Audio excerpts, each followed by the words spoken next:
Into our town the hangman came, smelling of gold and blood and flame, and he paced our bricks with a diffident air and built his frame on the courthouse square. The scaffold stood by the courthouse side, only as wide as the door was wide, a frame as tall or a little more than the capping sill of the courthouse door. And we wondered, whenever we had the time, who the criminal, what the crime. The hangman judged with the yellow twist of knotted hemp in his busy fist. And innocent though we were, with dread we passed those eyes of buckshot lead, till one cried, "Hangman, who is he, for whom you raised the gallows tree?" Then a twinkle grew in the buckshot eye, and he gave us a riddle instead of reply.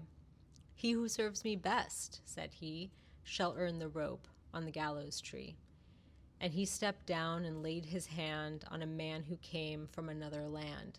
And we breathed again, for another's grief at the hangman's hand was our relief.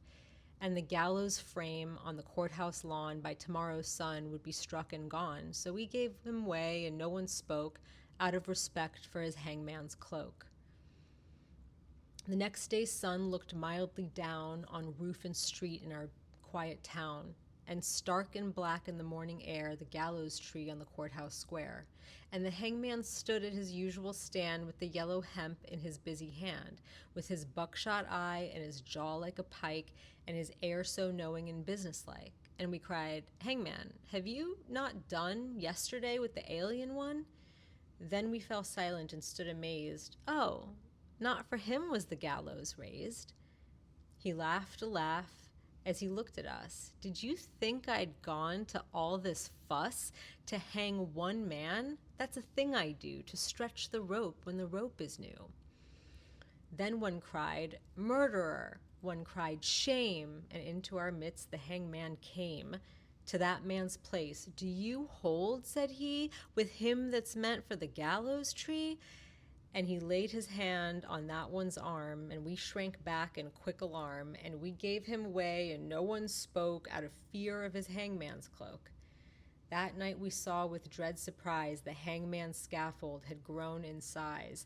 Fed by the blood beneath the chute, the gallows tree had taken root.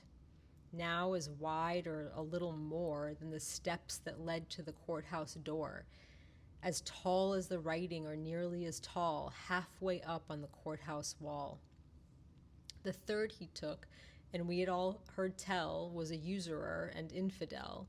And "What," said the hangman, "have you to do with the gallows bound, and he a Jew?" And we cried out, "Is this one he, who has served you well and faithfully?" The hangman smiled, "It's a clever scheme to try the strength of the gallows beam." The fourth man's dark accusing song had scratched out comfort hard and long, and "What concern," he gave us back, "have you for the doomed and black?" The fifth, the sixth, and we cried again, "Hangman, hangman, is this the man?" "It's a trick," he said, "that we hangmen know, for easing the trap when the trap springs slow." And so we ceased and asked no more, as the hangman tallied his bloody score, and sun by sun and night by night the gallows grew to monstrous height. The wings of the scaffold opened wide till they covered the square from side to side, and the monster crossbeam looking down cast its shadow across the town. Then through the town the hangman came, and called in the empty streets my name. And I stood at the gallows soaring tall, and thought, there is no one left at all for hanging. And so he calls to me to help him pull down the gallows tree. And I went out with right good hope to the hangman's tree and the hangman's rope. He smiled at me as I came down to the courthouse square through the silent town, and supple and stretched in his busy hand was the yellow twist of the hempen strand. And he whistled his tune as he tried the trap, and it sprang down with a ready snap, and then with a smile of awful command, he laid his hand upon my hand. "You tricked me, hangman," I shouted then, "that your scaffold was built for other men. And I no henchman of yours," I cried. "You lied to me, hangman, foully lied." Then a twinkle grew in his buckshot eye. "Lied to you? Tricked you?" he said. "Not I. For I answered straight, and I told you true. The scaffold was raised for none but you.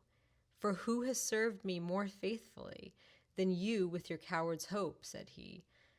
And where are the others that might have stood side by your side in the common good? Dead, I whispered, and amiably, murdered, the hangman corrected me. First the alien, then the Jew. I did no more than you let me do. Beneath the beam that blocked the sky, none had stood so alone as I, and the hangman strapped me, and no voice there cried stay for me in the empty square.